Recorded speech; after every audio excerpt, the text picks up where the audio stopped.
KPCC അധ്യക്ഷനെ മാറ്റുമെന്ന അഭ്യൂഹങ്ങൾക്കിടെ താൻ തന്നെ തുടരുമെന്ന് പ്രഖ്യാപിച്ച് K Sudhakaran.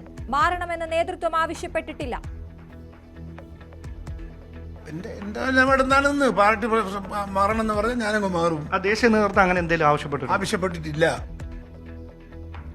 AICC general secretary തനിക്കെതിരെ റിപ്പോർട്ട് നൽകി. തനിക്കെതിരെ ഗൂഢാലോചനയെന്നും സുധാകരൻ.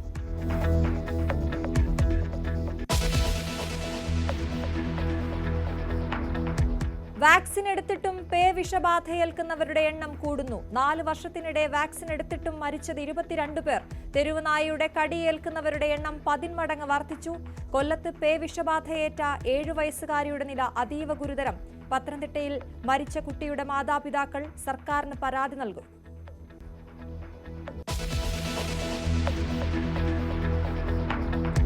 അതിർത്തിയിൽ വെടിനിർത്തൽ കരാർ ലംഘിച്ച വീണ്ടും പാകിസ്ഥാൻ. 8 സെക്ടറുകളിൽ വെടിയുതിർത്തു. ശക്തമായി തിരിച്ചടിച്ച ഇന്ത്യ. ബൈസരൺ വാലിയിലെ കടക്കാരനെ ചോദ്യം ചെയ്ത് NIA. കട തുടങ്ങിയത് ആക്രമണത്തിന് 15 ദിവസം മുൻപ്. ചെനാബ് നദിയിലെ ജലമുഴക്ക് കുറച്ച് ഇന്ത്യ.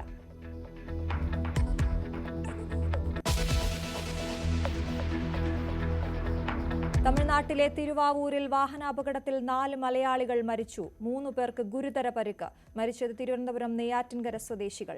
അപകടം വേളാങ്കണ്ണി തീർത്ഥാടന യാത്രയ്ക്കിടെ.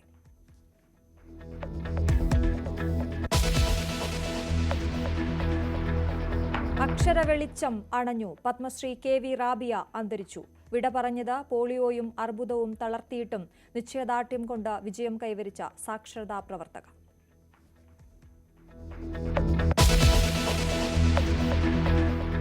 തൃശൂർ പൂരം കലക്കലിൽ MR അജിത് കുമാറിനെ വെട്ടിലാക്കി മന്ത്രി K രാജന്റെ മൊഴി. പൂരം അലങ്കോലപ്പെട്ട സമയത്ത് ഫോൺ വിളിച്ചപ്പോൾ കിട്ടിയില്ല.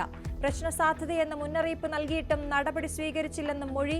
രാജന്റെ മൊഴി പ്രധാനമെന്ന് ബിനോയ് വിശ്വം. പോലീസ് റിപ്പോർട്ടിൽ നടപടിയെന്ന് TP രാമകൃഷ്ണൻ.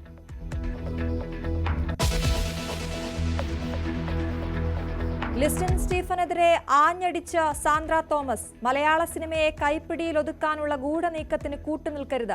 സിനിമാ വ്യവസായത്തെ ഒറ്റിക്കൊടുക്കരുതെന്നും FB പോസ്റ്റ്. സിനിമാ സംഘടനകളുടേത് കുറ്റകരമായ മൗനമെന്നും വിമർശനം. സാന്ദ്ര തോമസിന് പിന്തുണയുമായി സംവിധായകൻ വിനയൻ.